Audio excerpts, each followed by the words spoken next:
اللهم لولا أنت ما اهتدينا ولا تصدقنا ولا صلينا، فاغفر فداء لك ما اتقينا، ونحن عن فضلك ما استغنينا، وأنزلا سكينة علينا، وثبت الأقدام إن لاقينا، إنا إذا صحابنا أتينا، وبالصياح عولوا علينا، إن الأولى هم بغوا علينا، إذا أرادوا فتنة أبينا. هم لولا أنت ما اهتدينا ولا تصدقنا ولا صلينا.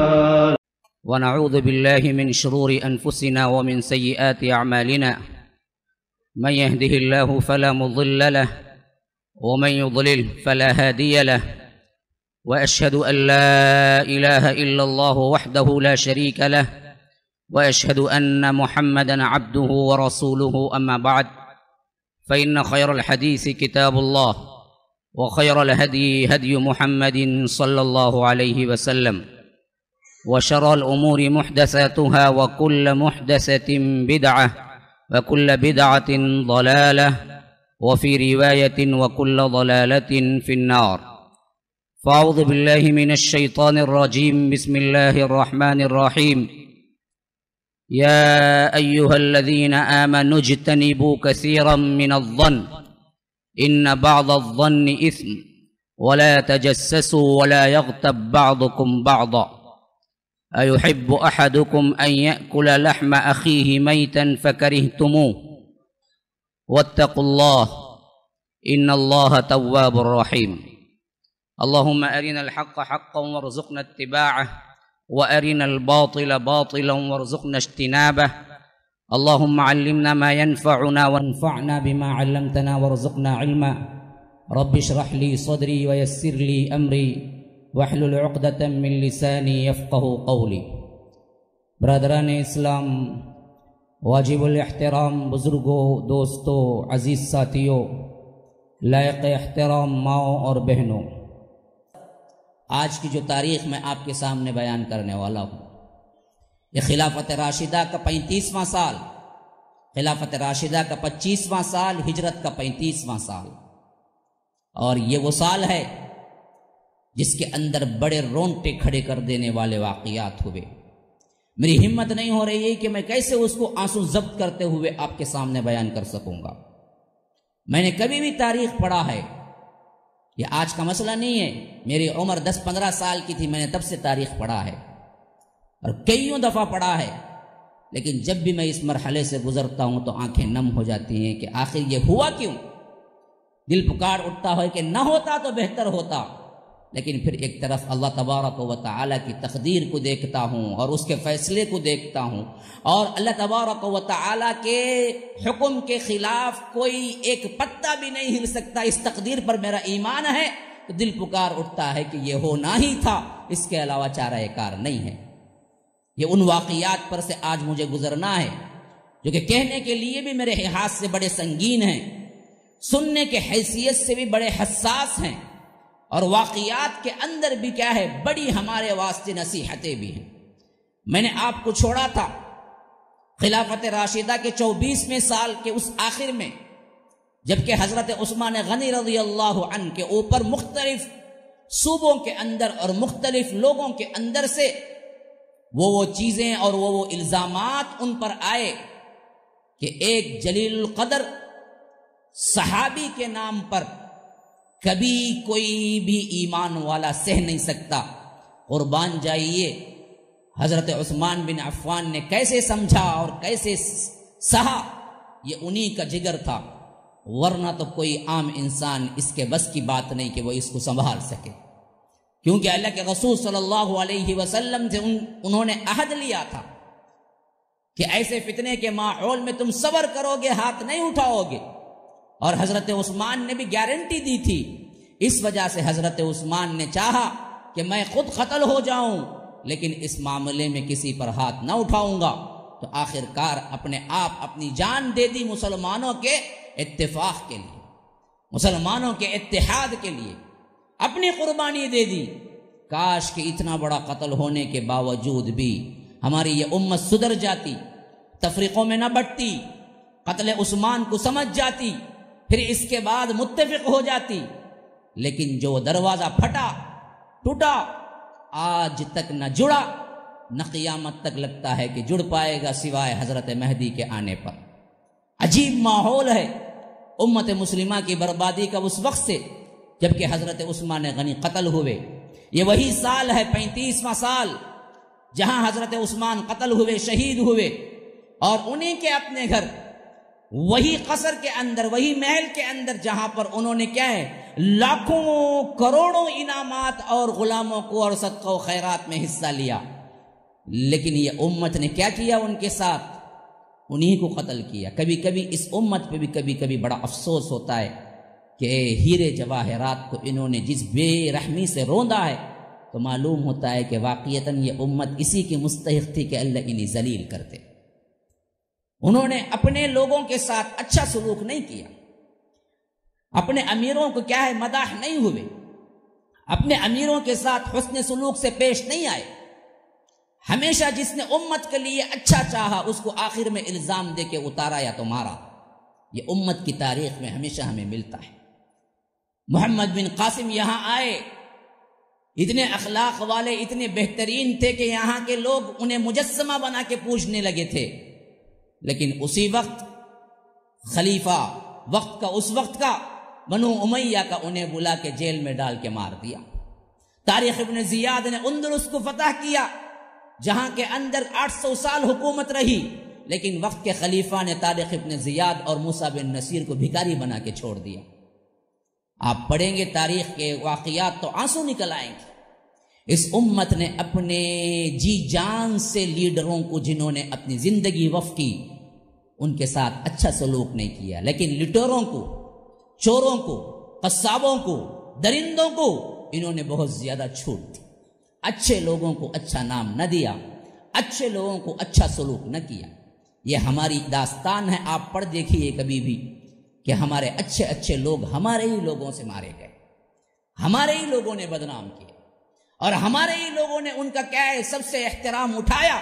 یہاں تک کہ آج تک ہم دیکھتے ہیں کہ جس خلیفے نے امت کا ایک خطرہ خون بھی برباد نہیں ہونا ہے، ضائع نہیں ہونا ہے، اس کی وجہ سے اپنی جان دے دی، آج تک انہی پر ہم الزامات لگائے کتابیں لکھتے جا رہے ہیں، انہی کے خلاف باتیں کرتے جا رہے ہیں. اگر ایسے ہوتا تو اس وقت تقریباً پوری دنیا ان کے ہاتھوں میں تھی. 1 لاکھ 2 لاکھ نہیں 10 لاکھ کا لشکر اکٹھے کر سکتے تھے، اور اپنی جان کی پڑی ہوتی تو اکٹھے کر لیتے اور مدینے کے اندر سب سے بڑا معرکہ ہو جاتا تاریخ میں. لیکن انہوں نے لشکر اکٹھا کرنا تو کیا قسمیں دلا دلا کر جنہوں نے مدافعات میں لڑنے کے لیے کہا ان کو بھیج دیا کہ میرے خلاف نہ لڑو، میں تمہیں قسم دیتا ہوں اللہ کے لیے چلے جاؤ تم باہر، مجھے اپنے حال پہ تنہا چھوڑ دو. یہ لوگ مجھے قتل کریں تو مجھے منظور ہے قتل ہونا، لیکن میری امت کا ایک، میری رعایا کا ایک خون کا قطرہ میرے لیے نہیں بہے گا. عجیب باتیں پڑھتا ہوں تو سن ہو کے رہ جاتا ہوں، لیکن تاریخ کا ایک طالب علم ہونے کے ناطے خلافت راشدہ کے 30 سال کے عنوان سے ان باتوں پر سے گزرنا میرے لیے ضروری ہے. تب کہیں جا کے میں آپ لوگوں کو اس کا ذکر کر رہا ہوں. 24ویں ہجری میں جب معلوم ہوا، 24ویں خلافت راشدہ کے سال میں، تو حضرت عثمان غنی نے اسی وقت بھانپ لیا کہ یہ لوگ شر پسند ہیں. میں نے بتایا تھا کہ عام اعلان ہوا کہ جو کوئی بھی شکایت ہے حج کے موقع پہ پہنچ جاؤ. خلیفہ بھی اس وقت وہاں موجود رہیں گے اور گورنر بھی موجود رہیں گے، اور تمہیں جو بات جس کی شکایت ہے جو چاہتے ہو میں ان کے لیے وہ کرنے کے لیے تیار ہوں. مسلمانوں اختلاف نہ کرو، لیکن جنہیں اختلاف کرنا ہی مقصود تھا ان میں سے کوئی مدینہ نہیں آئے، کوئی مدینہ نہیں آئے، نہ مکہ آیا. لیکن جب حضرت عثمان حج کر کے واپس مدینہ پہنچتے ہیں تو معلوم ہوتا ہے وہاں یہ لوگ بیٹھے ہوئے ہیں. اب تک حضرت عثمان کہتے ہیں کہ بلاؤ، میں خود انہیں جواب دیتا ہوں. اس وقت حضرت علی موجود ہوتے ہیں، حضرت طلحہ موجود ہوتے ہیں، حضرت زبیر ابن عوام موجود ہوتے ہیں، بڑے بڑے صحابہ کے نہ ہونے پر دوسرے بڑے بڑے صحابہ کے بڑے بیٹے ہوتے ہیں، عبداللہ ابن عمر ہوتے ہیں، عبداللہ ابن عباس ہوتے ہیں، حسنین کریمین ہوتے ہیں۔ اس سب کی موجودگی میں حضرت عثمان کہتے ہیں کہ آخر تمہیں میرے سے کیا تکلیف پہنچی ہے جس کی وجہ سے تم کہتے ہو کہ میرے عمال ظالم ہیں یا مجھ سے بدلہ لینے کے لیے تم آئے ہو؟ کوئی کہتا ہے کہ آپ نے تو کیا ہے اپنے حساب سے چراگاہ مخصوص کر کے رکھ لی ہے کہ یہاں پر صرف آپ کے اونٹ چریں گے۔ حضرت عثمان کہتے ہیں کیا یہ کام حضرت عمر کے دور میں نہیں ہوا؟ تب تو تم خاموش رہے۔ حضرت ابو بکر کے دور میں نہیں ہوا، تب بھی تم خاموش رہے۔ وہی کام میں نے اپنے دور میں کیا تو میں کیوں الزام ٹھہراتا، میرے اوپر تم الزام کیوں ٹھہراتے؟ بات یہ ہے کہ اصل میں حضرت ابو بکر صدیق کے دور میں جب مال غنیمت آنے لگا، اونٹ اور بکری زیادہ ہونے لگے، تو انہوں نے ایک ایریا مخصوص کر دیا تھا کہ ہمارے اونٹ یہاں پر چریں گے، یعنی ہمارے اونٹ کا مطلب بیت المال کے اونٹ، جس کو کسی اور کے لیے اجازت نہیں تھی کہ یہاں پر کوئی دوسرا جانور آ کے چرائے۔ اب حضرت ابو بکر صدیق کے دور سے گزر کے، حضرت عمر کے دور سے گزر کے، حضرت عثمان کے دور میں یہ چیز داخل ہوئی تو بہت زیادہ کثرت سے جانور ہو گئے، اور ان جانوروں کے لیے ایک بہت بڑی جگہ مخصوص تھی جہاں ممانعت تھی کہ دوسرے جانور کیا ہیں آپ چرا نہیں سکتے، یہاں صرف بیت المال کے جانور چریں گے، جو حضرت ابو بکر کے دور میں بھی تھا، جو حضرت عمر کے دور میں بھی تھا۔ حضرت عثمان کی نرمی سے فائدہ اٹھا کے ان پر الزام جوڑ دیا، یہ آپ نے اتنی بڑی چراگاہ اپنے لیے مخصوص کر لی۔ تو انہوں نے کہا کہ پیارو تم بھی کیا کہتے ہو؟ ایک زمانے میں مجھ اکیلے کے پاس 100 اونٹ ہوتے تھے، لیکن میں جب سے خلیفہ بنا ہوں سب کے سب اللہ کی راہ میں دے کے 2 ہی اونٹ رکھا ہوں، اور وہ 2 اونٹ بھی اس وجہ سے رکھا ہوں کہ حج و عمرہ کے لیے کام آئے۔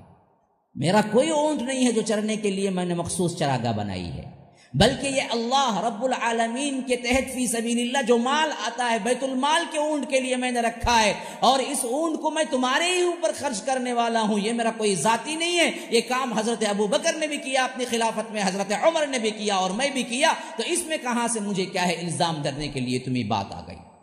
انہوں نے کہا کہ اچھا چھوڑو، دوسری بات بتاؤ، مینا میں 4 رکعت آپ نے نہیں پڑھائے؟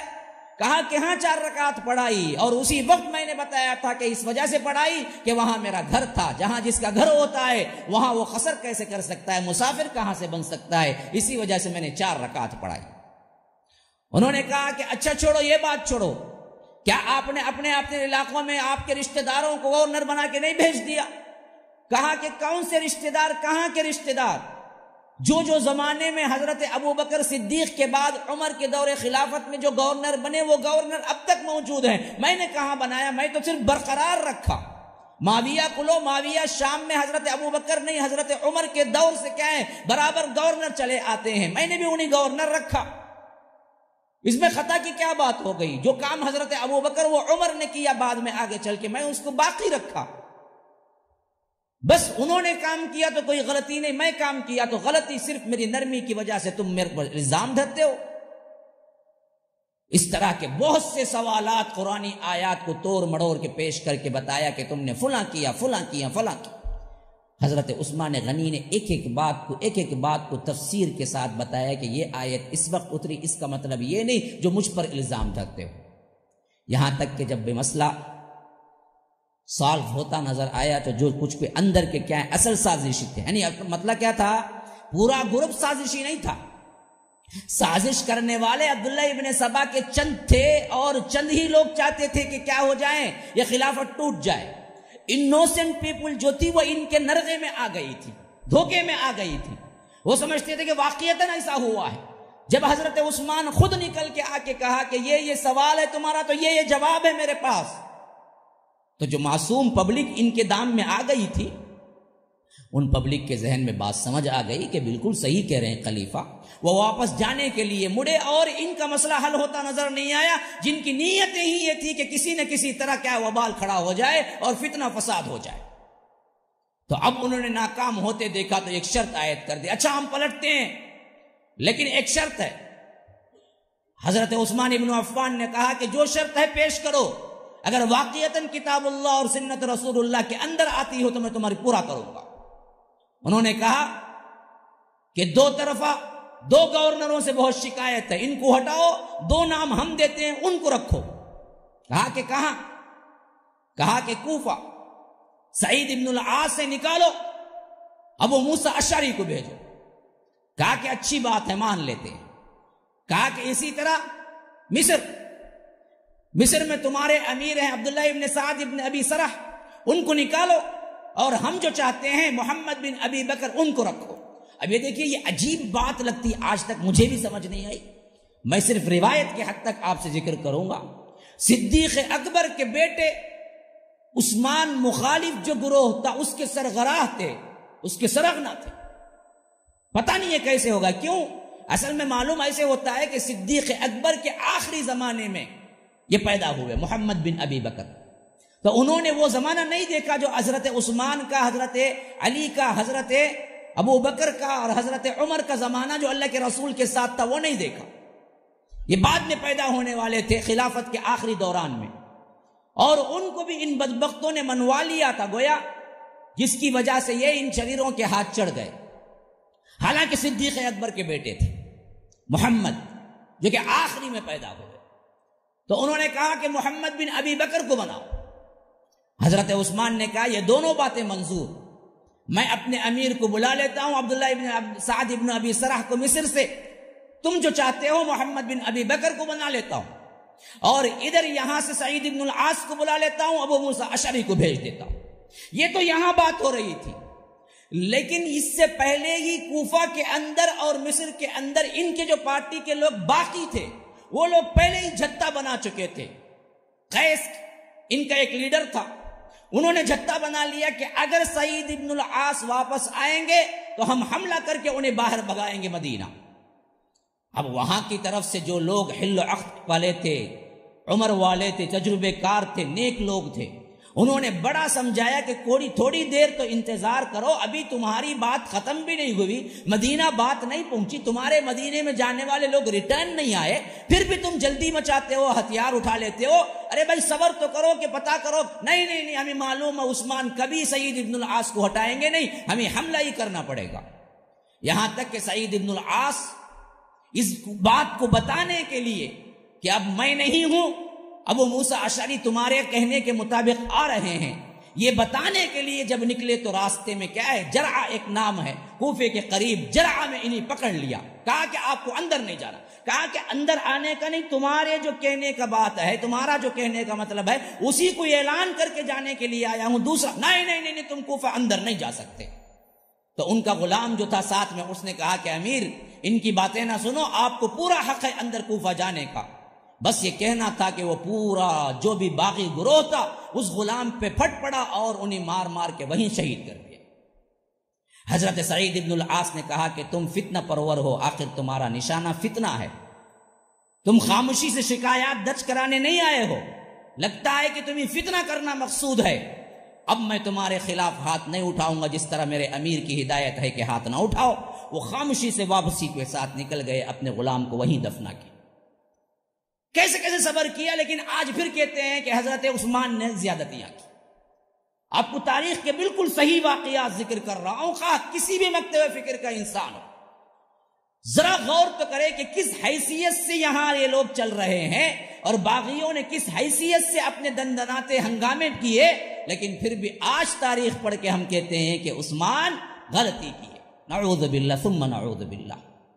تو ایسے اخلاق کے ساتھ سعید ابن العاص واپس پھر آ گئے مدینہ، کہا کہ خلیفۃ المسلمین میرے غلام کو ناحق مار دیا، کہا کہ صبر کرو، ان کے کہنے کے مطابق میں نے ابو موسیٰ اشعری کو بھیجا ہے، وہ جانے دو۔ تو یہ گئے، ان کے جو ریکوائرمنٹ تھے ان سب کو پورا کیا۔ پھر اس کے بعد یہاں محمد بن ابی بکر کو بھیجنے کا مسئلہ تھا، مصر کے لیے ان کو بھی بھیج دیا، یہاں تک کہ اسی کاروائی میں 35 ہجری شروع ہو گیا۔ اب یہاں سے دوسرا سنگین مرحلہ شروع ہو رہا ہے شوال سے۔ شوال 35 ہجری میں ہوا یہ کہ ہر طرف سے یہ عبداللہ ابن سبا بیٹھا ہوا تھا مصر میں، لیکن کام بڑی تیزی کے ساتھ خط کے ذریعے سے، خطوط کے ذریعے سے تمام وہ صوبے جہاں پر سب سے بڑی آبادی تھی وہاں پر کام کر رہا تھا. اس حیثیت سے بھی سمجھ لیں, ایک صوبے کا نام تھا, ایک اسٹیٹ کا نام تھا کوفہ, ایک اسٹیٹ کا نام تھا بصرہ, ایک اسٹیٹ کا نام تھا مصر, ایک اسٹیٹ کا نام تھا شام, ایک اسٹیٹ کا نام تھا جزیرہ. پورے مملکت اسلامیہ میں سب سے نامور, سب سے زیادہ فوجی طاقت, سب سے زیادہ لوگ جو رہتے تھے انہی 5 اسٹیٹ میں تھے. یہ اچھا دورہ کر کے بھانپ چکا تھا یہ بدبخت. تو اسی وجہ سے کیا کیا کہ جہاں سب سے زیادہ فیور کے لوگ کہاں ہیں وہاں گڑھ بنایا. وہ کہاں تھا؟ وہ مصر تھا. کیوں؟ مصر کے جو گورنر تھے ان سے پہلے ہی لوگ خلاف ہو چکے تھے جو حضرت عثمان نے بھیجا تھا عبداللہ ابن سعد ابن ابی سرح سے. تو وہاں کے لوگ بن مانگے اس کے ہاتھ آ گئے. اس نے بھی حضرت عثمان کے خلاف باتیں کی, پہلے ہی لوگ بھی باتیں کر رہے تھے, دونوں مل کے ایک جھتہ بن گئے. تو اب یہ مصر میں پہلا ہیڈ کوارٹر بنایا, بنا کے پھر بصرہ میں اپنے آدمی لگائے, کوفہ میں اپنے آدمی لگائے, شام میں اپنے آدمی لگائے, اور اسی طرح جزیرے میں اپنے آدمی لگائے. جب یہاں پر سب جگہ ایک ایک گروہ اس کا پیدا ہو گیا تو اس نے کیا کیا کہ شوال کے شروع میں, دیکھیے رمضان گزرا, آپ کو معلوم ہے یہ جو مہینہ شروع ہوتا ہے حج کے بعد, محرم, صفر, ربیع الاول, ربیع الاخر, جمادی الاولی, جمادی الاخری, رجب, شعبان, رمضان, یہاں تک لوگوں کا انٹینشن کعبۃ اللہ جانے کا کچھ ہوتا ہے تو وہ کیا ہوتا ہے؟ عمرہ. جیسا کہ آج بھی ہم دیکھتے ہیں لوگ اس وقت کعبۃ اللہ جانے کے لیے جاتے ہیں تو ایک ہی واحد چیز ہوتی ہے, وہ کیا ہے؟ عمرہ ادا کرنا, عمرہ. لیکن جیسے ہی رمضان ختم ہوتا ہے, خود آج بھی گورنمنٹ کیا ہے عمرے کی ویزا بند کر دیتی ہے. اس زمانے میں تو سفر ہی 3 مہینے کا ہوتا تھا. تو جیسے ہی رمضان ختم ہو جاتا تھا لوگ شروع ہو جاتے تھے حج کے لیے نکلنے کے لیے. اب قافلے نکلتے تھے, کسی کو 1 مہینے کا سفر ہوتا, کسی کو 15 دن کا, کسی کو 1.5 مہینے کا. تو وہ سفر کرتے کرتے کرتے شوال گزر جاتا, پھر اس کے بعد ذوالقعدہ گزر جاتا, ذوالحج کے قریب پہنچ جاتے, اور 8 ذوالحج کو کیا ہے حج شروع ہو جاتا. اب اس نے کیا کیا, پہلے پلاننگ یہ کی کہ اگر کسی خاص مقصد کے تحت کوئی چیز ان کے لیے کہنے کے لیے, معذرت کے لیے نہ ہو تو لوگ پوچھیں گے بھائی یہ 1000 100 کے لوگ نکل کے کہاں جا رہے ہیں. تو اس نے پہلے ہی منصوبہ بنا دیا, سب کو, کوفے والوں کو خط لکھا, بصرہ والوں کو خط لکھا, مصر میں تو خود تھا, کہا کہ دیکھو 1000 لوگ نکل کے حج کے لیے احرام پہننے کے ناٹک کر کے تمہیں سیدھا کیا پہنچنا ہے؟ مدینہ نہیں, مکہ نہیں, مدینہ پہنچنا ہے. میں بھی یہاں سے نکلتا ہوں, اور دیکھو تم لوگوں میں کوئی بھی 1000 کی تعداد میں ایک ساتھ نہیں نکلنا, 100 نکلو, 200 نکلو, 300 نکلو. پھر بھی پکڑے جاؤ یا کسی نے پوچھا تو کہہ دینا کہ ہم حج کے لیے جا رہے ہیں. اور آخری وہ راستہ جہاں سے مکہ مدینہ تبدیل ہوتا, وہاں سے تم یہ کہہ کے نکل جانا کہ تھوڑا سا مدینے میں کام ہے, ہم وہ کر کے آگے پہنچیں گے, آپ جائیے. تو قافلے کو آگے کر دینا, تم مدینہ پہنچنا. تو اب شوال سے جو شروع ہوا معاملہ, 1 مہینے کے اندر یہاں سے بھی 1000 افراد نکل گئے, کوفے سے 1000 افراد نکل گئے, اس کی خود سرگردگی میں 1000 افراد نکل گئے, اور سیدھے ذوالقعدہ 1-2 کے اندر مدینے میں 3000 بلوائیوں نے, باغیوں نے اس نیت سے جمع ہو گئے کہ حضرت عثمان کو قتل کرنا ہے. پلاننگ یہی تھی. اب یہ 3000 کا لشکر ہو سکتا ہے کسی کے دماغ میں آئے, ارے جو صحابہ ہزاروں کروڑوں لوگوں کو کیا ہے اسلام کے خلاف جب جنگ کی تو فتح پائے, 313 تھے, 1000 کو فتح پائے, 1000 تھے 3000 کو فتح پائے, 5000 تھے 5 لاکھ کو فتح پائے. یہ بدبخت 3000 کی فوج نے کیسے مغلوب کر دیا کہ مدینے میں آ کے خود ان کے گھر میں پہنچ کے حضرت عثمان کو قتل کر کے جائیں. تو اس میں سب سے بڑا کردار جو ادا کیا وہ کیا تھا؟ افواہوں کا غول. اتنا اڑایا افواہیں, اتنی اڑائی, خود مدینے کے عوام حضرت عثمان سے بزن ہو گئے. اس وجہ سے یہ کام ان کے لیے آسان ہو گیا. تو یہ یہاں سے 1000, یہاں سے 1000, یہاں سے 1000, جب یہ 1000 کا مجمع جمع ہو گیا نا, 3000 کے باغی جمع ہو گئے, تو سب سے پہلے مدینے سے 2 کوس دور پڑاؤ کیا. تو حضرت عثمان غنی کو بھی معلوم ہو گیا ان کی نیت اچھی نہیں ہے, اور یہ 3000 کا لشکر یہاں جمع ہوا ہے. تو حضرت علی سے کہا کہ علی تم جاؤ. کیوں؟ ان بدبختوں کا نعرہ ہی یہ تھا کہ عثمان کو نکالو, علی کو بٹھاؤ. نعوذ باللہ. پہلے پہلے تفریق پیدا کر کے مسلمانوں میں جھگڑا پیدا کرنے والا یہ زندیق گروہ ہے، یہ باغی گروہ ہے، یہ خوارجی گروہ ہے. یاد رکھ لیے، جب دو مسلمان یا دو طبقات یا دو عالم یا دو عوامی گروہ اپنے اپنے حیثیت سے اچھی طرح مل بیٹھ لیتے ہیں اور ان میں کوئی فساد کی نیت سے یہ کہتا ہے کہ تم فضیلت والے ہو جی، تم کیوں جا کے پہلے ملتے ہو، وہ ذلیل ہے وہ آئے، تو سمجھ لو یہ پہلے نفاق کی بات کرنے والا بدبخت ہے جو آخرکار پھوٹ ڈال کے چھوڑے گا. یہی حال ہوا تھا. نہ ابو بکر کے زمانے میں حضرت علی نے کبھی سوچا، نہ حضرت عمر کے زمانے میں کبھی سوچا، نہ عثمان اور ابو بکر، نہ حضرت ابو بکر، نہ عثمان، نہ عمر، نہ عثمان، نہ عثمان، نہ عمر، نہ علی، نہ عثمان، نہ علی، نہ عثمان، نہ بھی کبھی نہیں سوچا کہ ہم دونوں کیا ہیں، فضیلت والے ہیں. حالانکہ ہر ایک کا اعتراف کرتے تھے، لیکن فضیلت میں تو آنا میں آنا، تو بڑا میں بڑا کا سوال ہی نہیں تھا ان لوگوں میں. وہ سب کے سب مسلمان سمجھتے تھے، خیر خواہ سمجھتے تھے، ہر ایک کے نیچے اسلام کا بول بالا ہو تو عمل کرنا اپنا فرض سمجھتے تھے. سب سے پہلے یہ افواہ اڑا کے مسلمانوں میں تفرقہ بنانے والا یہ زندیق گروہ ہے، کافر گروہ ہے، جو کہ مسلمانوں کے لبادے میں آیا اور اصلاً تھا یہودی. آج بھی یہی کوششوں میں لگے ہوئے. ہماری سب سے بڑے وجوہات جھگڑوں کے کیا ہیں؟ انہیں کیجی بنتا میں رکھتے ہوئے ہو بھائی تمہیں اتنا فضیلت والے، تمہیں اتنا برابریش نہ بولتے. وہاں سے دو گروہوں کے درمیان پرابلم، ہم فضیلت والے ہیں. وہ کیسے بنتے؟ سپورٹ کرو بھائی حق کے خلاف، حق کے فیور میں سپورٹ کرو، باطل کے خلاف یہ کرو وہ کرو، ٹھن جاتے. سب سے پہلے نعرہ لگایا کہ حضرت عثمان ناحق ہیں، حضرت علی حق ہے. ہم آئے ہیں خلیفے کو اتار کے خلیفے کو بٹھانے والے. ارے تم کون ہوتے بدبخت؟ کہاں سے آئے؟ کب مسلمان؟ کوئی اس میں صحابی نہیں تھا. سب وہ دور پائے تھے جو کہ اللہ کے رسول صلی اللہ علیہ وسلم کے بعد کا ہے، لیکن اب اتنا بڑا کام انجام دینے کے لیے آ گئے تھے کہ خلیفے کو اتاریں گے، نئے خلیفے کو بٹھائیں گے. تو حضرت عثمان نے کہا کہ علی تمہاری بات مانتے ہیں لوگ، آپ جائیے، آپ کا اپنی بات بھی بتا دیجئے کہ میں خود نہیں چاہتا کہ عثمان اترے اور میں بیٹھوں، تم کون ہوتے مجھے بٹھانے والے؟ یہ بات بھی واضح کر کے آ جاؤ. حضرت علی گئے، کہا کہ تم بدبخت جاہل ہو، تمہیں یہ تک پتا نہیں کہ قرآن کب نازل ہوا، کیسے نازل ہوا، کس کا کیا معنی ہے. اسی وجہ سے علماء تفسیر نے لکھا ہے مسلمانوں میں اختلافات اس وقت سب سے زیادہ شروع ہوئے جب عجم کے لوگ قرآن پڑھنا شروع کیے. آپ کو عجیب سا لگے گا، یہ کیا بات ہے جی؟ تو کیا صرف عربی قرآن پڑھے عجم نہ پڑھیں؟ یہ عجیب بات ہے. مفسرین نے باقاعدہ اس کی طرف رہنمائی کی.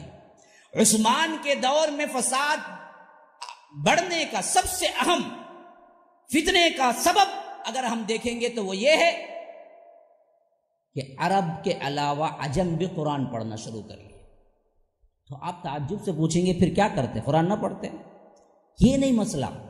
مسئلہ یہ کہ عرب عربی لہجے میں عربی سمجھ کر عرب کے ماحول کے تحت جو قرآن سمجھ سکتا تھا، عجم نہ اس کو سمجھ سکتے تھے، نہ سمجھنے کی تیاری کیے، نہ سیکھا. خالی خولی ڈائریکٹ آیت سے کیا ہے مسئلہ نکالنے لگے تو کیا ہو گئے؟ حضرت عثمان بھی ان کے نظر میں گنہگار ہو گئے. آج بھی یہی ہو رہا ہے. یہ جتنے ہیں نا اچھل کود کرنے والے چھوٹی عمر کے ہیں، کوئی اہل قرآن بنتا، کوئی فنا بنتا، کوئی قرآن ہاتھ میں رکھ کر، یہ وہی فساد کی جڑ ہے جو کہتے ہیں حضرت عثمان کے دور ہی میں ایجاد ہو گئی. وہ کیا؟ عربی نہ سمجھتے ہوئے عربی کے عبارتوں پر حکم لگانا. قرآن کو سمجھنا ہے تو قرآن جس زمانے میں اترا ہے وہ بھی سمجھنا ہے، کب اترا ہے، اس کا پس منظر کیا ہے. ایک آیت ہے تو اس کا ڈرابیک کیا ہے، اسے کب نازل ہوا، اس کے پیچھے احوال کیا تھے، کون سی آیتوں میں کون سی چیز کی طرف اشارہ ہوا ہے، یہ پتا نہیں ہے. عجم صرف پڑھ کے سمجھنے لگے تو وہاں سے کیا ہے، کافروں پر منطبق ہونے والی آیتیں حضرت عثمان پہ اٹھا کے منطبق کرنے شروع کر دی. آج بھی یہی ہو رہا ہے قرآن کے ساتھ. نہ اسے باقاعدہ سیکھتا، نہ کسی عالم کی صحبت اختیار کرتا، نہ عربی پہ عبور حاصل کرتا، نہ گرامر پڑھتا، نہ احوال پڑھتا، نہ شان نزول پڑھتا، بس ایک آیت پڑھ لیا، اس کا ترجمہ پڑھ لیا، اب ناچنے لگا کہ مجھے بھی قرآن آتا ہے، میرے پاس کیا یہ فتویٰ ہے، میں اسے ہی صحیح سمجھتا ہوں۔ ارے تو کون ہوتا صحیح سمجھنے والا؟ تو وہاں تک پہنچا بھی ہے یا نہیں؟ ان چیزوں کو پہنچے اور سمجھے بغیر تم پورے قرآن کو سمجھ نہیں سکتے۔ جیسا کہ اس بدبخت نے نعرہ لگایا اور لوگوں نے سمجھ لیا۔ عبداللہ ابن سبا نے کہا کہ عجیب بات ہے، تم یہ تو مانتے ہو کہ حضرت عیسیٰ دوبارہ دنیا میں آئیں گے، جبکہ اس سے فضیلت والے اللہ کے رسول صلی اللہ علیہ وسلم وہ دوبارہ دنیا میں نہیں آئیں گے قیامت سے پہلے، جبکہ قرآن یہ کہتا ہے کہ ان الذی فرض علیک القرآن لرادک الی معاد، کہ اللہ کے رسول جس نے تم پر قرآن فرض کیا ہے تمہیں ضرور دوبارہ لائے گا۔ دلیل بھی مل گئی۔ اب عجم کے لوگ سمجھتے نہیں تھے یہ کب اتری، کیوں اتری، آنے کا، بلا کے لے آنے کا، دوبارہ لے آنے کا مطلب کیا ہے؟ کیا مطلب تھا؟ یہ مکی دور میں اتری، جبکہ مسلمانوں کو بہت زیادہ قریش ستاتے تھے، یہاں تک کہ اللہ کے رسول صلی اللہ علیہ وسلم کو ہجرت کرنا پڑی۔ جب ہجرت کرنے کا آخری زمانہ آیا تو اس وقت یہ آیت اتری کہ اے اللہ کے رسول، جس پر قرآن میں نے تم پر فرض کر کے نازل کیا ہے، ضرور بھی ضرور تم تو آج مدینہ جا رہے ہو چھپ چھپاتے، ایک دن وہ ہے اللہ تمہیں دوبارہ مکہ لائے گا، اسی جگہ جہاں سے تم نکلے ہو۔ وہ آئے 8 سال بعد ضرور بھی ضرور مکہ فتح کیا۔ یہ فتح مکہ کی نشانی ہے، فتح مکہ کی طرف اشارہ ہے، لرادک الی معاد، دوبارہ ہم اسی جگہ آپ کو لائیں گے۔ امت مکہ میں آ گئے بھی اور اللہ تبارک و تعالیٰ کا قول پورا بھی ہو چکا تھا۔ ابن عباس نے یہی کہا کہ بدبختوں نے مکہ فتح کی جو خوشخبری ہے اسے اٹھا کے اللہ کے رسول کو قیامت پر آنے کا، قیامت پر دوبارہ آنے کا ان لوگوں نے فیصلہ کر لیا۔ قرآن وہ بھی پڑھے، قرآن یہ بھی پڑھے، لیکن قرآن پڑھ کے سمجھنا کب صحیح ہے؟ جب اس کے پہلے سمجھنے والوں نے جو سمجھا ہے وہی سمجھو تم بھی۔ سلف سے ہٹ کے سمجھو گے خود بھی برباد ہوگے، لوگوں کو بھی برباد کرو گے۔ صحابہ نے جیسے سمجھا ویسے سمجھو۔ تم صحابہ کو نکالے اپنی منمانی حیثیت سے تم لکھو گے تفسیر، خود گمراہ ہوگے، دوسروں کو بھی بہت بڑی تعداد میں گمراہی کے دہانے پہ لے جاؤ گے۔ آج تمل دنیا میں ایک بہت بڑا طبقہ ہے جس کو کیا ہے، وحی کے طور پہ مانتا ہے ایک شخص کو۔ اب ان کی تفاسیر وغیرہ پھیل بھی رہے ہیں، جنہوں نے جادو کا انکار کیا، زکوٰۃ کا انکار کیا، فلاں کا انکار کیا۔ اب اللہ نے زبان دانی دے دی، لیکن فہم بھی تو دینا چاہیے نا، صرف زبان سے تو کچھ نہیں ہوتا۔ زبان میں دیکھا جائے تو کیا ہے، بڑے بڑے کیا خطیب آئے گزر گئے، اصل چیز تو علم ہے، فقاہت ہے، دین کی سمجھ ہے۔ تو نہ انہوں نے اگلے پچھلوں کو دیکھا، نہ سیرتوں کا مطالعہ کیا، نہ اسلاف کا ماحول سمجھا، نہ ان کے مسالک کو جانا پڑتالا، ڈائریکٹ قرآن سنت دیکھ کے انہوں نے خود کیا ہے لکھنا شروع کر دیا۔ تو ہزاروں خطائیں ہیں ان کی تفسیر میں، اور اس کے ساتھ ساتھ ایک لمبا گروہ بھی ان کے پیچھے کیا ہے جا رہا ہے، انداد۔ میں نام نہیں لیا کرتا، اشارے لیکن سمجھ چکے ہوں گے کون ہے۔ وجہ کیوں ہوئی؟ اسی وجہ سے ہوئی کہ اسلاف نے جس آیت سے جو سمجھا وہ تم نے نہیں سمجھا۔ وما انزل علی الملکین میں اللہ نے کہا کہ جادو کو ہم نے 2 فرشتوں پہ اتارا، تو انہوں نے کہا کہ 2 فرشتوں پہ نہیں اتارا، وہ 2 شیطان تھے جن پہ اتارا۔ اب مفسرین نے جتنے ہیں انہوں نے اس آیت کی تفسیر میں شیطان لکھا یا فرشتے لکھے، پہلے وہ جانچ کرنا، تمہیں کوئی نئی تفسیر بنانے کی ضرورت ہی نہیں ہے، کیونکہ ہزاروں لاکھوں لوگ اپنی زندگیاں کھپا کے اس سے پہلے اسلاف میں تفسیر لکھ گئے، بس ان کی تفسیر کو پڑھنے کا اشارہ کرو، تمہاری نئی تفسیر کی کوئی ضرورت ہی نہیں۔ تو ایسے ہزاروں گمراہ فرقے بعد میں آئیں گے، جنہوں نے بھی مسلک صحابہ کو چھوڑا نا برباد ہوئے۔ تو ایسے ہی یہ برباد شدہ افراد تھے جنہوں نے حضرت عثمان پہ قرآن کی آیتوں کو لے آ کے تھوپا کہ تم کافر ہو گئے، معافی مانگو، یہ کرو فلاں کرو۔ حضرت عثمان بیٹھ کے ایک ایک آیت کو گواہ بنا کے صحابہ میں سے پوچھتے کیا اس کی تفسیر یہ نہیں ہے؟ صحابہ کہتے کہ بالکل صحیح امیر المومنین، تو کہتے کہ دیکھو تم نے غلط تفسیر سنا، یہ تفسیر ہے اصل اس آیت کی۔ تو ایسے سب جوابات بھی دے دیں، پھر بھی کیا ہے، فتنہ مقصود تھا۔ یہ 3000 کا لشکر جمع ہو گئے، حضرت علی گئے، سمجھایا، سب سے پہلے یہ بات بتا دی کہ دیکھو جس بری نیت سے تم آئے ہو اس میں 1% ساتھ دینے والا نہیں ہوں۔ تم کیا سمجھتے ہو عثمان کو اتارو گے، مجھے بٹھا دو گے تو میں خوش ہو جاؤں گا کہ مجھے اقتدار مل گیا؟ ہرگز نہیں۔ اس چیزوں کے بارے میں ہمیں پہلے ہی اندازہ ہے، اللہ کے رسول نے ہمیں پہلے ہی بتایا ہے۔ یاد رکھو میں تمہاری پیروی کرنے والا نہیں ہوں، نہ میں کیا ہے خلافت کا بھوکا ہوں۔ تم لوگ عزت چاہتے ہو تو واپس چلے جاؤ، اگر تمہارے ریکوائرمنٹ صحیح ہیں کتاب و سنت کے موافق تو وہ میں خود حضرت عثمان سے بات کر کے منوا کے دیتا ہوں۔ انہوں نے کہا اچھی بات ہے، ہم مان لیں گے، لیکن جیسے یہ اٹھ کے گئے ان کے سرداروں نے کہا کہ کیا ہے ہمیں کیا کرنا چاہیے، ان لوگوں میں پہلے پھوٹ ڈالنے کی کوشش کرنی چاہیے۔ تو انہوں نے کہا کہ کیسے کریں گے جی؟ کہا کہ کیوں ایک علی کو چننا ہے، اور کون کون باقی ہیں دیکھو۔ تو ایک ان میں زبردست اور بھی تھے عشرۃ المبشرہ کے اندر آنے والے، ایک زبیر ابن عوام تھے، ایک طلحہ تھے، ایک حضرت علی تھے۔ تو انہوں نے کہا کہ چلو جی ہم تینوں کے پاس جا کے تین طرح کی باتیں کریں۔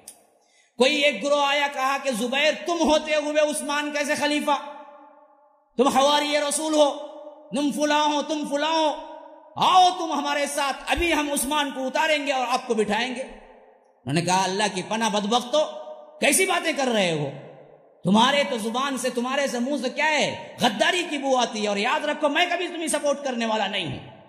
پھر وہاں سے طلحہ کے پاس گئے، کہا کہ طلحہ تم صحیح حقدار ہو، یہ عثمان کہاں سے نکل کے آ گئے اور اتنے سال لمبے کھینچ کے بیٹھ گئے ہیں، 12 سال ہو چکے ہیں، کب تک ہم ان کا ظلم برداشت کرتے رہیں گے؟ آپ آئیے، ہم ابھی آپ کو خلیفہ بنا دیں گے۔ کہا کہ اللہ کی پناہ میں کبھی قبول نہیں کرتا اس چیز کو، اللہ نے میرے سے دور رکھا ہے، اسی میں میرے لیے عافیت ہے۔ یہ اللہ والے صحابہ تھے، یہ اللہ، اگر ہم تم ہوتے تو فوراً لڑ جاتے، فوراً کہتے کہ ہاں بہت اچھا کام کر رہے ہو، میں تب سے ہی تاک کے بیٹھا ہوا تھا، تم آ گئے سپورٹ میں، آج دیکھو میں کیسے کرتا ہوں۔ نہیں نہیں، یہ اللہ والے لوگ تھے۔ انہوں نے کہا ہرگز نہیں، جاؤ یہاں سے اٹھ کے۔ لیکن جب یہ لوگ بل پاور بالدباؤ تنگ کرنے لگے، جب تنگ کرنے لگے تو طلحہ نے کہا کہ ان بدبختوں سے بچنا مشکل ہے، میں مدینہ ہی چھوڑ دیتا ہوں۔ وہ نکل گئے مکے کے۔ اچھا یہ کام ادھر ہو رہا تھا، ایک طرف دوسرا کیا ہے بڑا ہی مسمی صورت بنا کے، معصوم صورت بنا کے کیا کر رہا تھا، کوئی امہات المومنین کی طرف بھی جا رہا تھا، کوئی اماں عائشہ کے پاس چلا گیا، کوئی اماں صفیہ کے پاس چلا گیا، کوئی ام سلمہ کے پاس چلا گیا، اور جا کے کہتا تھا آپ اللہ کے رسول کی بیویاں ہیں، آپ ہی اس ظلم میں خاموش بیٹھے تو کیسے ہوگا، عثمان کو اتارنے میں ہماری مدد کرو، اور ہمارے ساتھ کیا ہے جو حق ہے حضرت علی خاموش بیٹھے ان کو بنا۔ تو ہر ام المؤمنین نے ان کو ڈانٹا اور کہا کہ جاؤ، تم کون ہوتے اس معاملے میں بات کرنے والے۔ اب انہوں نے کیا کیا کہ بات آگے نہیں بڑھتی ہے، دال نہیں گلتی ہے، انہوں نے سوچا کہ مدینے کے لوگوں کو ملا کے کرنا تو بہت دور کی بات ہے، اب مدینے کے لوگ تو کیا ہیں بہت حد تک ہم ہی جان چکے ہیں، ہمارا ساتھ کوئی نہیں دے گا، تو ہم انتظار کرنا ہے حج کے موقع پر، جب کوئی نہیں ہوگا مدینے میں، سب حج کے لیے جائیں گے، تو ایسے وقت میں ان پہ حملہ کرنا ہے۔ تو وہ انتظار میں بیٹھ گئے۔ جب جیسے ہی شوال کے بعد ذوالقعدہ شروع ہوا، جتنے لوگ حج کو جانے والے تھے چلے گئے۔ اب اس میں بعض صحابہ تنگ آ کے بھی چلے گئے کہ کہیں یہ بدبخت ہم ہی نہ پکڑ لیں، اور جب یہ صحابہ بھی چلے گئے تو اس میں مسئلہ پیش آیا کہ اس وقت امیر الحج بن کے کون جائے؟ کیوں؟ انہوں نے کیا کیا، آگے بڑھتے بڑھتے بڑھتے مدینے کے اندر انٹری کی، اور مدینے کے اندر انٹری کرتے کرتے یہاں تک کہ حضرت عثمان کے گھر کے اوپر محاصرہ کر لیا، سراؤنڈنگ کر لی، اور کہہ دیا کہ نماز کو بھی آپ نہیں آ سکتے۔ اب جب یہ حالت پہنچی تو حضرت علی پہنچے، حضرت طلحہ پہنچے، حضرت کیا ہے زبیر ابن عوام پہنچے، حسنین کریمین پہنچے، عبداللہ ابن عمر پہنچے، عبداللہ ابن عباس پہنچے، سب الگ الگ آ کے منت سماجت کی ہے حضرت عثمان سے کہ آپ اجازت دے دیں ان بدبختوں کو، جب ہم 313 تھے، 1000 کو اللہ نے ہمیں فتح دی، یہ کون سے 3000 کے بڑے آ گئے ہیں جن کو ہم نہیں کر سکتے، ان کو ہم ایک ہی طور پر حملے میں دور کر سکتے ہیں، آپ اجازت دے دیں۔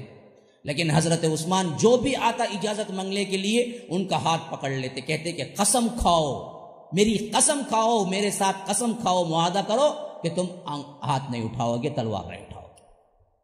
اب صحابہ مجبور ہو جاتے، کریں تو کیا کریں؟ جو جاتا، عبداللہ ابن عباس پورا ساز و سامان پہن لیا، جنگی لباس پہن لیا، اور سیدھے گئے، کہا کہ میں اس وقت سے دیکھ رہا ہوں جب سے اللہ کے رسول صلی اللہ علیہ وسلم کے ساتھ رہا غزوات میں نے بدر دیکھا، احد دیکھا، خندق دیکھا، ان جیسے معرکوں کو دیکھا تو آج ان 3000 باغیوں سے لڑنا مجھے کوئی بڑی بات نہیں ہے، اور آپ حق پہ ہیں، آپ کی اطاعت مجھ پر واجب ہے، اے خلیفۃ المسلمین اجازت دیجئے میں ابھی کا ابھی ان سب کو بھگاتا ہوں۔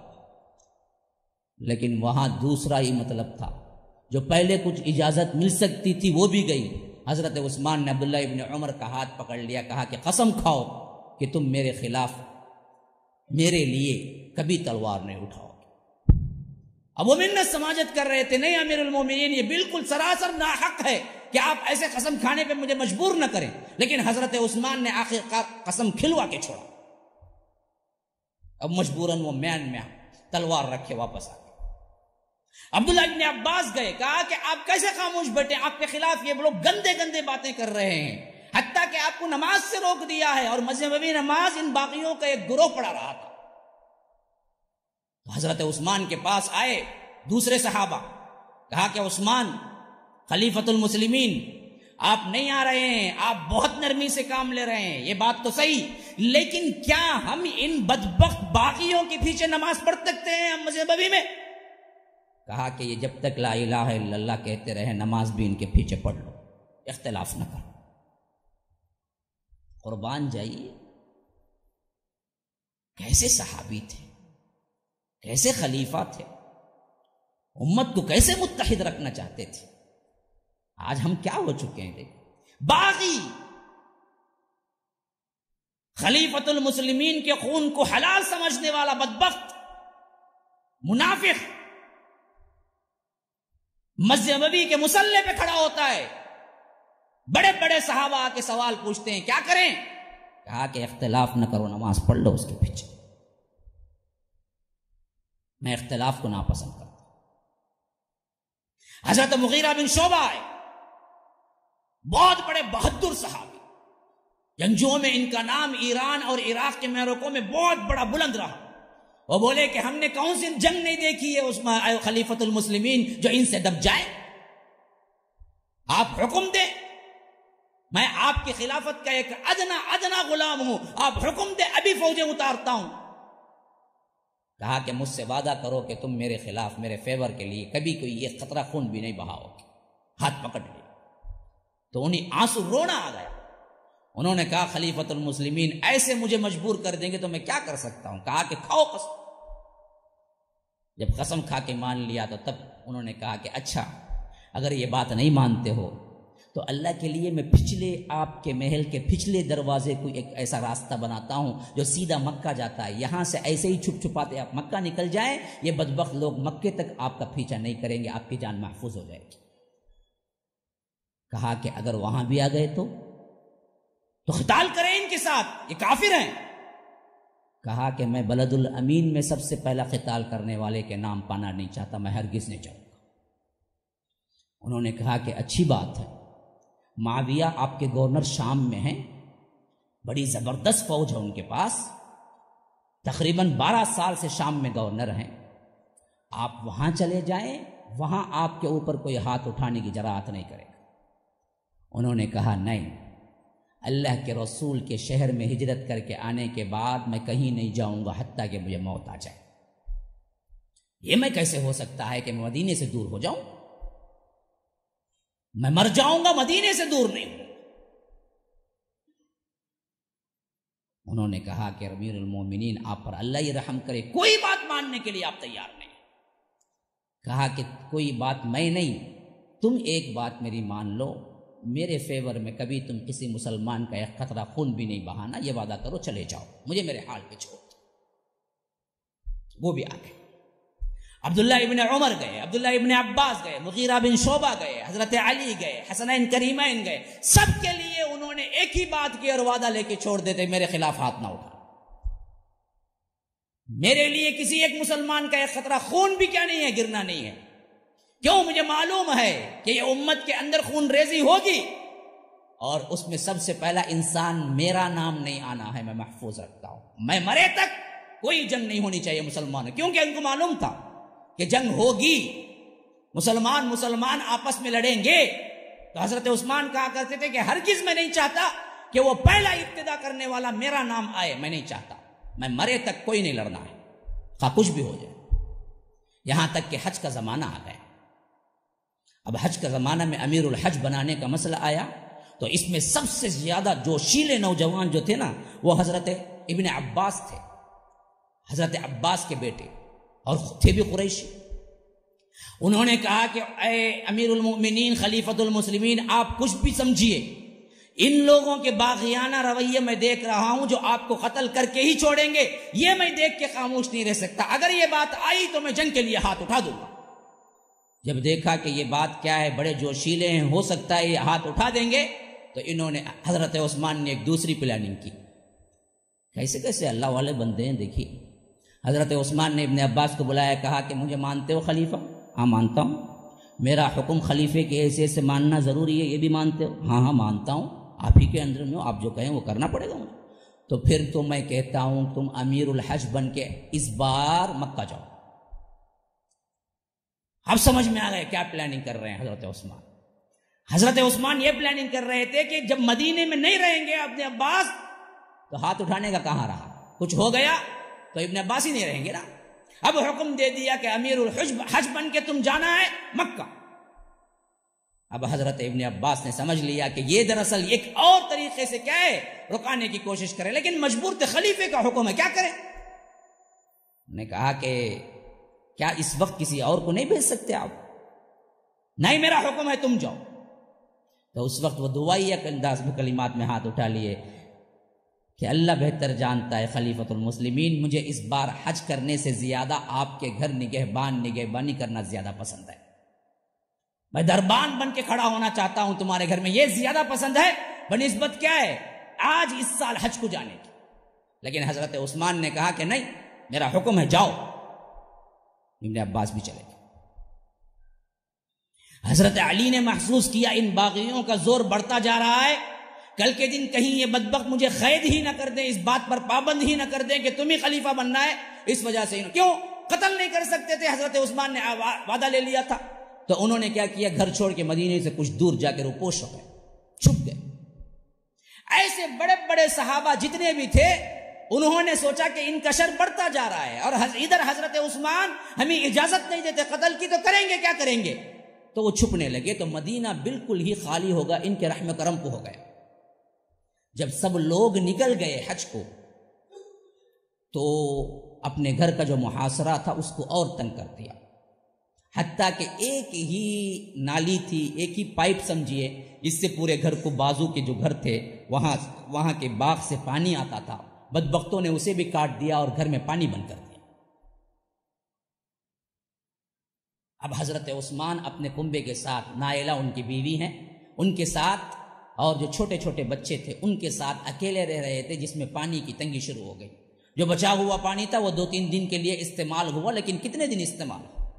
اب اس کے بعد پانی کا قطرہ ملنا بھی مشکل ہو رہا تھا، تو حضرت عثمان نے روزے رکھ لیے، بس کھولنے کے وقت بھی یہ قطرہ پانی نہیں ملتا تھا، تو جو ملتا تھا وہ پی لیتے تھے، اس کے علاوہ کچھ اور کر نہیں سکتے تھے۔ ایسی حالت میں حضرت علی نے محسوس کیا کہ پتہ نہیں یہ گھر میں گھس کر بھی قتل کر دیں گے شاید، تو حضرت حسنین کریمین کو بلایا، کہا کہ میں اللہ کا واسطہ دے کے تم سے کہتا ہوں میرے بیٹو، تمہیں رات دن یہاں پہرا دینا ہے، خواہ عثمان کتنے بھی بگائیں تم وہی کھڑے رہنا۔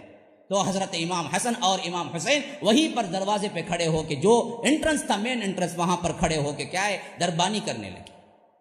اب ان بدبختوں نے دیکھا کہ سامنے کے دروازے تو ہم جا نہیں سکتے، تو کوئی دوسرا راستہ تلاش کرو جس میں سے جا کے ہم ان کو قتل کر سکتے ہیں۔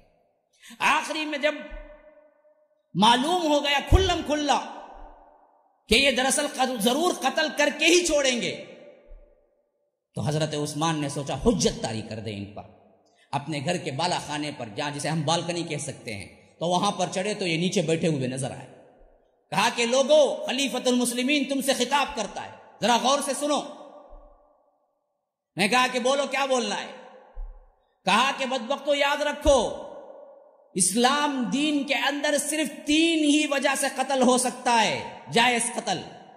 ایک وہ جو شادی کر کے زنا کرے، اسے اللہ کے رسول صلی اللہ علیہ وسلم نے قتل کا حکم دیا ہے، اور ایک وہ جو اسلام لا کے مرتد ہو جائے، اسے اللہ کے رسول صلی اللہ علیہ وسلم نے قتل کا حکم دیا ہے، اور ایک وہ جو دراصل اسلام لا کر اس کو مرتد ہو کر اور اس کے ساتھ ساتھ کیا ہے بغاوت کرے، اس حیثیت سے اللہ تبارک و تعالی نے اس کو قتل کا حکم دیا ہے۔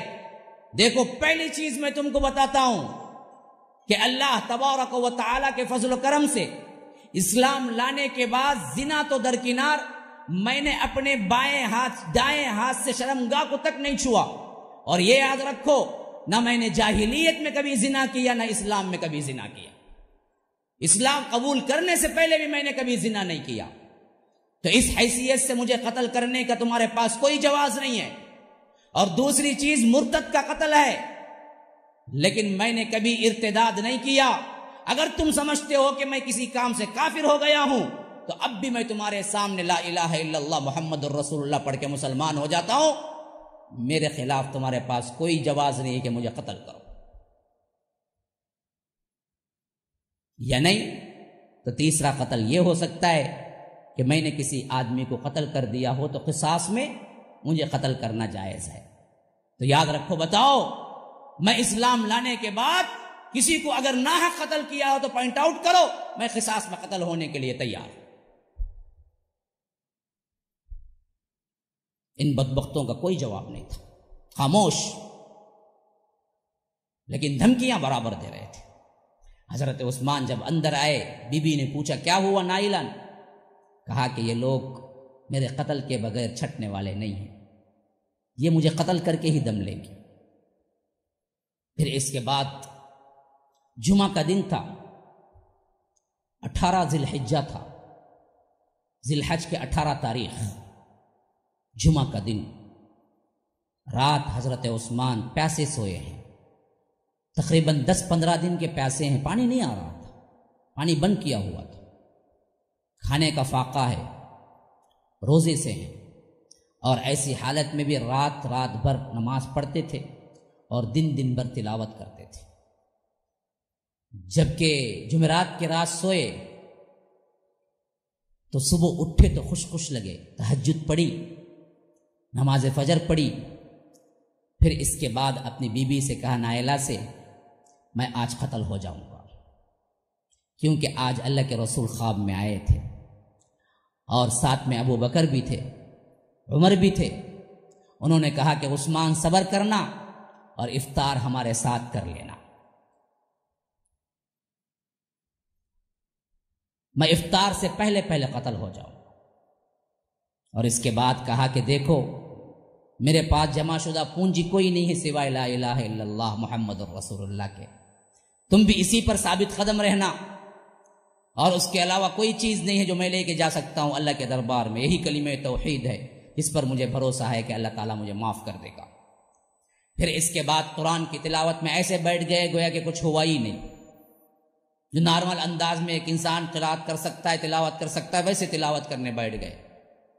یہاں تک کہ یہاں باغی لوگ دیکھے کہ سیدھے دروازے پر تو ہمیشہ حسن حسین رہتے ہیں، سیدھے طرف سے تو ہم کچھ نہیں کر سکتے، تو بائیں طرف سے پیچھے کے دروازے سے ایک انصاری کے گھر پہ کیا کیا، سب سے پہلا ایک آدمی کیا ہے وہاں پر داخل ہوا اوپر سے، اور حضرت عثمان کے محل کے اندر داخل ہوا۔